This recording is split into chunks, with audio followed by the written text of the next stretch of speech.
नमस्कार, welcome to NCERT solution. मैं हूं गगन और आज हम शुरू करेंगे स्ट्रेट लाइंस एक्सरसाइज 9.3। एक्सरसाइज शुरू करने से पहले कुछ फॉर्मूलों को जान लेते हैं।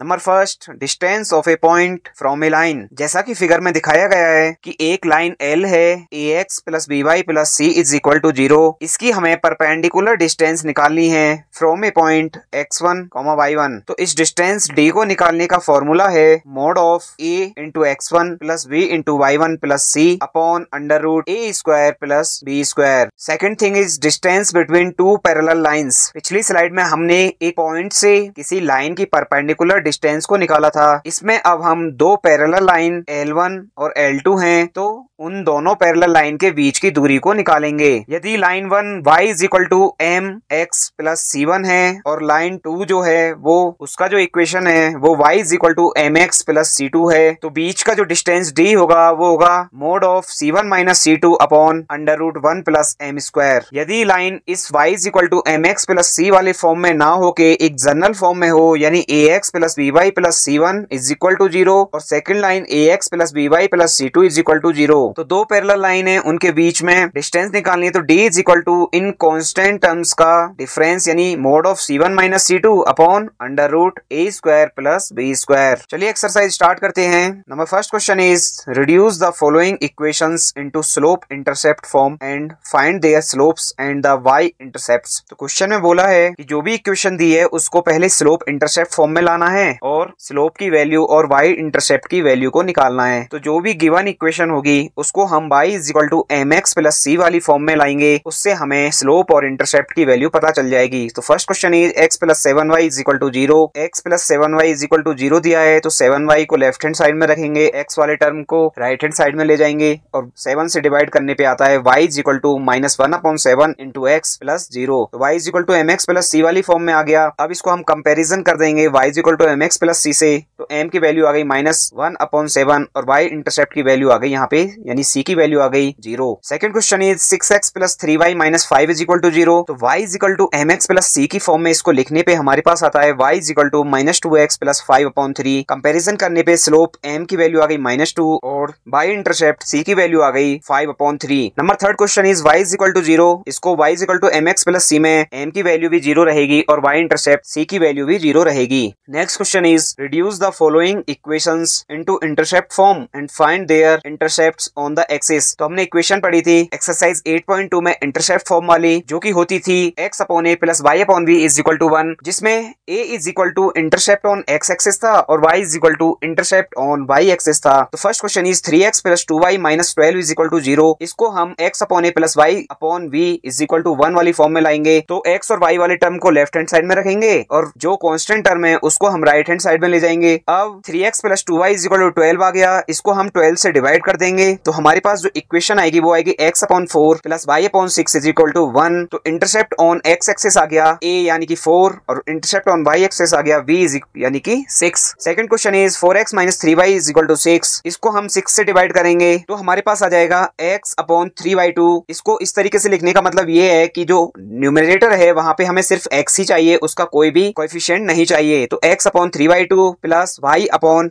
माइनस 2, क्योंकि बीच में प्लस का साइन होता है तो इसलिए माइनस 2 को डिनोमिनेटर में लिखा है इज इक्वल टू 1। तो इंटरसेप्ट ऑन x एक्सिस आ गया 3y2 और y एक्सिस पे इंटरसेप्ट आ गया minus 2। Next question, find the distance of the point minus 1,1 from the line 12 bracket में x plus 6 is equal to 5 bracket में y minus 2। तो अभी हमने फॉर्मूला पढ़ा था किसी भी पॉइंट x1, y1 से किसी भी line ax plus by plus c is equal to 0 का। तो सबसे पहले जो लाइन दी हुई है इसको हम ax plus by plus c is equal to 0 वाली फॉर्म में लाते हैं। कोएफिशिएंट की मल्टीप्लाई कर दीजिए तो लाइन हमारे पास आ गई 12x minus 5y plus 82 is equal to 0। अब फॉर्मूला अप्लाई कर दीजिए d is equal to ax1 plus by1 plus c upon under root a square plus b square. तो यहाँ पे कंपैरिजन करने पे a की वैल्यू 12 है, b की वैल्यू माइनस 5 है, c इज इक्वल टू 82 है, x1 की वैल्यू माइनस 1 है और y1 की वैल्यू 1 है। फॉर्मूला में पुट कीजिए तो d की वैल्यू आ गई 65 upon 13 is equal to 5 units. Number fourth question is find the points on the x axis whose distance from the line x upon 3 plus y/4 is equal to 1 r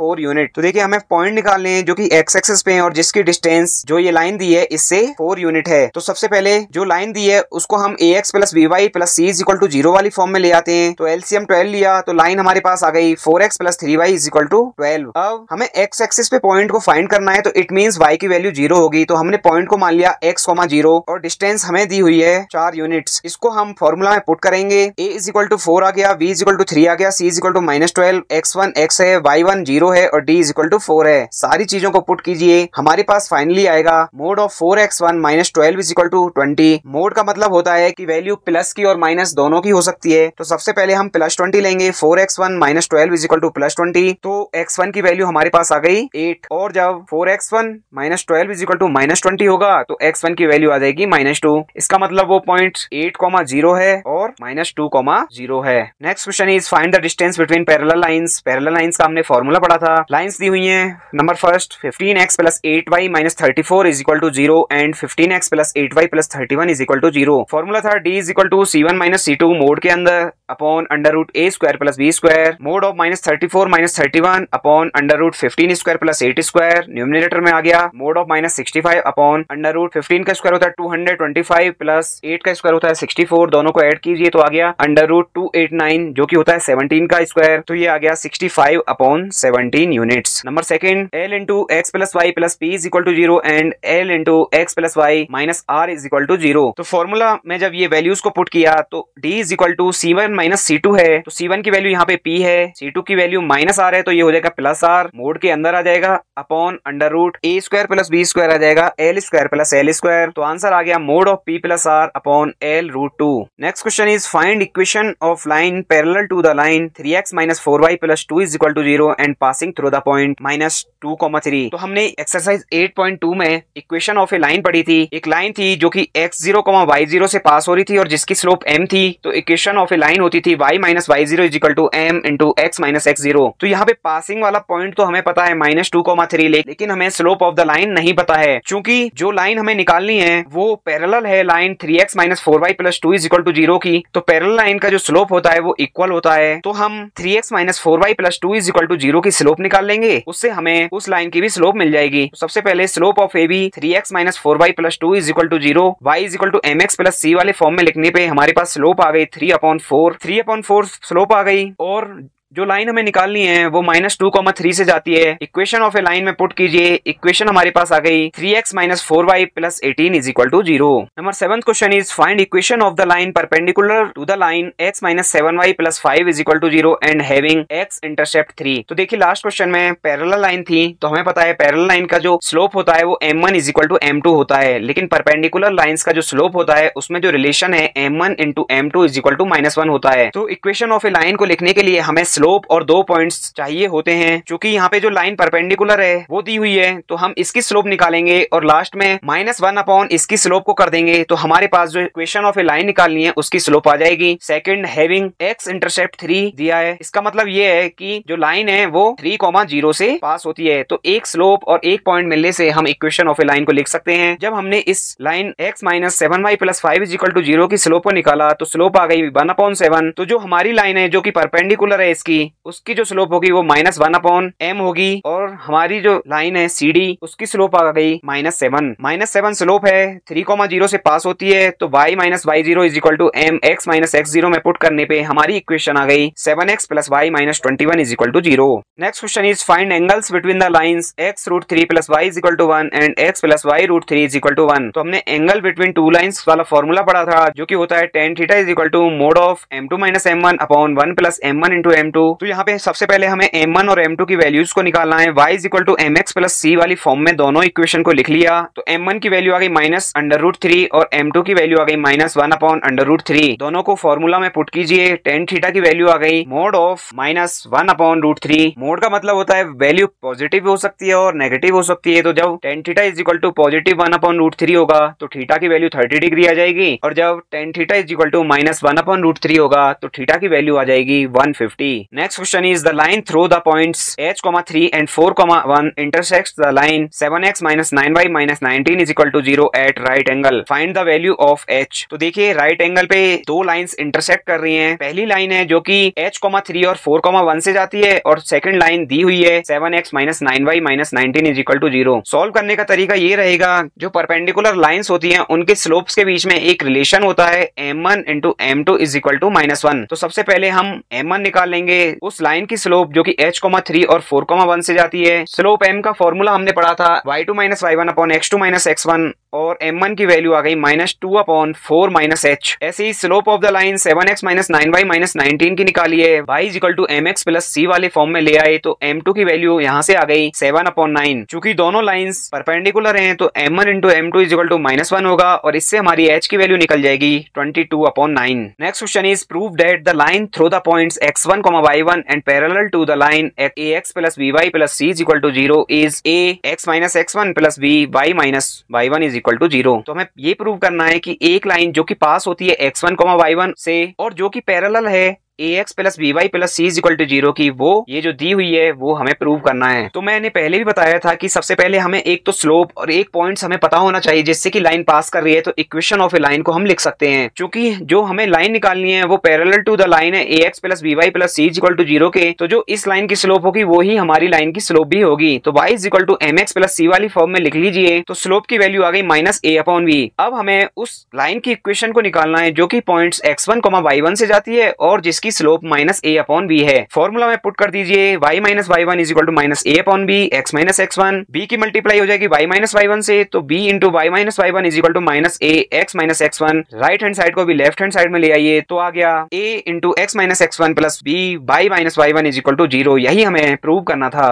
next question is find the equation of the right bisector of the line segment joining the points 3, 4 and -1, 2। तो मैं equation of the right bisector निकालना है और ये जो bisect कर रहा है वो किसको कर रहा है, लाइन सेगमेंट जो कि पॉइंट्स 3, 4 और -1, 2 को जोड़ती है। तो चूंकि ये परपेंडिकुलर होगा इस लाइन का, तो हम सबसे पहले इस लाइन की स्लोप निकाल लेंगे और जो राइट बाइसेक्टर है उसकी स्लोप को -1/m कर देंगे तो हमारी स्लोप निकल जाएगी। तो slope of a line which passes through points 3, 4 -1, 2 m is equal to half आ गया। सेकंड, ये जो बाइसेक्टर है इसका मतलब y का मतलब होता है मिड पॉइंट पे ये इसको इंटरसेप्ट कर रहा है। तो सबसे पहले हम मिड पॉइंट भी निकाल लेंगे। 3, 4 -1, 2 के जो मिड पॉइंट्स आएंगे वो आ गए 1, 3। तो अब हमें equation of the right bisector निकालना है जिसका जो स्लोप है वो है -1/m, m की वैल्यू है हाफ, तो हमारा जो स्लोप आ गया -2। तो राइट बाइसेक्टर का जो स्लोप है वो -2 आ गया और वो मिड पॉइंट पे इंटरसेप्ट करता है तो 1, 3 से पास होगा। तो y - 3 is equal to -2 x - 1, तो 2x plus y - 5 is equal to 0।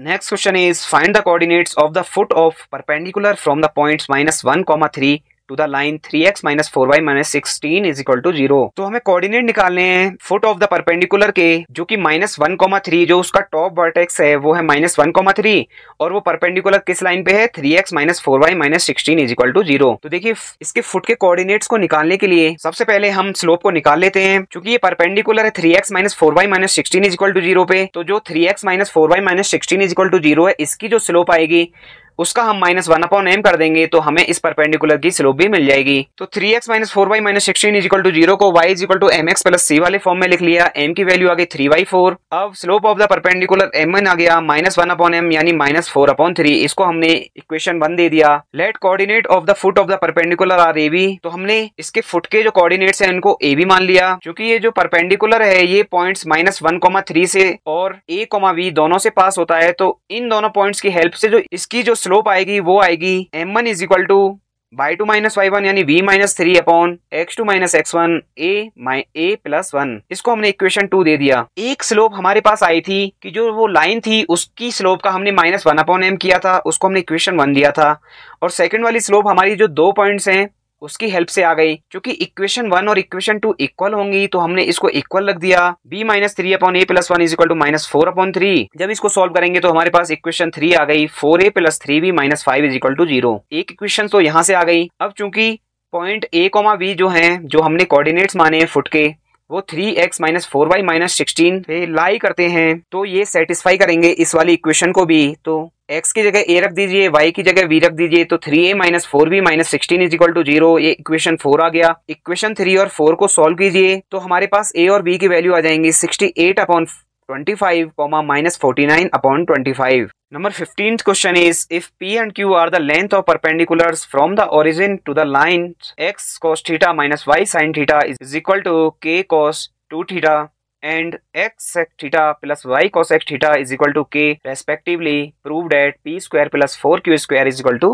k square. तो देखिए दो लाइन दी हुई हैं, x cos theta minus y sin theta is equal to k cos 2 theta, और ओरिजिन से इस पे एक परपेंडिकुलर डाला है, उसकी लेंथ p है। सेकंड लाइन है x sec theta plus y cos x theta is equal to k, और ओरिजिन से इस लाइन पे भी परपेंडिकुलर डाला है, उसकी लेंथ जो दी है वो है q। हमें प्रूव करना है p square plus 4q square is equal to k square. तो सबसे पहले हम इन लाइंस को ax plus vy plus c is equal to 0 की फॉर्म में लिख लेते हैं। तो फर्स्ट लाइन हो गई x cos theta minus y sin theta minus k cos 2 theta is equal to 0, और सेकंड लाइन हो गई x sec theta plus y cos x theta minus k is equal to 0। कि किसी point से perpendicular जो distance होती है उसका फॉर्मूला हमने जाना था, उस फॉर्मूला का यूज कीजिए। ओरिजिन से इस लाइन पे परपेंडिकुलर डाला है, तो ओरिजिन के जो कोऑर्डिनेट हैं वो हैं 0,0, तो p is equal to mod of c आ जाएगा। c की वैल्यू है फर्स्ट वाली लाइन के लिए minus k cos 2 theta upon under root cos square theta plus sine square theta जो कि होता है 1, तो p इज इक्वल टू आ गया k इंटू कॉस 2 थीटा। इसको हमने इक्वेशन 1 दे दिया। लाइन 2 के लिए डिस्टेंस निकालिए, q इज इक्वल टू यहाँ पे भी 0 0 से डिस्टेंस निकालनी है, तो x1 y1 की वैल्यू 0 0 होंगी, तो mod of minus k upon under root sec square theta plus cosec square theta. इसको हमने कॉस और साइन की फॉर्म में लिख लिया, तो 1 upon cos square theta plus 1 upon sine square theta, और k is equal to k into sine theta into cos theta, जो under root cos square theta plus sine square theta आएगा वो 1 हो जाएगा। अब यहाँ पे हम क्या करेंगे, 2 की मल्टीप्लाई करेंगे और 2 का डिवाइड करेंगे, तो 2k sign theta into cos theta, 2 sine theta cos theta होता है साइन 2 थीटा, तो q की वैल्यू आ गई k into sign 2 theta upon 2। इसको हमने इक्वेशन 2 बोल दिया। p की वैल्यू आ गई, q की वैल्यू आ गई। अब हमें देखना है कि हमें प्रूव क्या करना है। हमें प्रूव करना है p square plus 4q square is equal to k square. Left hand side लीजिए, p square plus 4q square, यहाँ पे p की वैल्यू और q की वैल्यू को इक्वेशन 1 और 2 से पुट कीजिए, तो आ गया k square cos square 2 theta plus k square sine square 2 theta. k square को कॉमन लीजिए, cos square 2 theta plus sine square 2 theta, क्योंकि sine square theta plus cos square theta is equal to 1 होता है, तो bracket वाली चीज 1 हो जाएगी, और p square plus 4q square is equal to k square. यही हमें प्रूव करना था। Number 17 question is, if P is the length of perpendicular from the origin to the line whose intercept on the axis are A and B, then show that 1 upon P square is equal to 1 upon A square plus 1 upon B square। जैसे कि पिछले question में हमने किया था, वहाँ पे हमें लाइंस दी हुई थी, लेकिन यहाँ पे जो लाइन है वो इंटरसेप्ट कर रही है एक्सिस को A और B पे। तो हमने इक्वेशन ऑफ ए लाइन पढ़ी थी जो कि इंटरसेप्ट कर रही है एक्सिस को A और B पॉइंट पे, x upon A plus y upon B is equal to 1। चूंकि परपेंडिकुलर डिस्टेंस जो है वो P है और ओरिजिन से इस लाइन पे डाली है, तो हमने फॉर्मूला पढ़ा था ax plus V plus C is equal to 0 पे पॉइंट x1 y1 से जो डिस्टेंस होती है d इज इक्वल टू, ये फॉर्मूला होता है। तो हम कंपेयर करेंगे, यहाँ पे x1 की वैल्यू हमारे पास 0 है, y1 की वैल्यू भी 0 है, चूंकि ओरिजिन से परपेंडिकुलर डाला है। कैपिटल A की वैल्यू हमारे पास 1 अपॉन A है, कैपिटल V की वैल्यू हमारे पास 1 अपॉन स्मॉल v है, और C की वैल्यू -1 है, और D की वैल्यू यहाँ पे हमें P दी हुई है। तो इस फॉर्मूला में ये सारी वैल्यूज को पुट कीजिए, तो P is equal to mod of -1 upon under root 1 upon A square plus 1 upon B square आ गया। -1 प्लस का हो जाएगा मोड हटाने पे, तो P is equal to 1 upon under root 1 upon A square plus 1 upon B square हो गया। क्रॉस मल्टीप्लाई कर दीजिए, तो 1 upon P is equal to under root 1 upon A square plus 1 upon B square आ गया। स्क्वायरिंग बोथ साइड, तो 1 upon P square is equal to under root हट जाएगा स्क्वायर से, तो 1 upon A square plus 1 upon B square, और यही हमें प्रूव करना था। आज के वीडियो में इतना ही। वीडियो पसंद आई तो वीडियो को लाइक कीजिए, चैनल को सब्सक्राइब कीजिए। जय हिंद।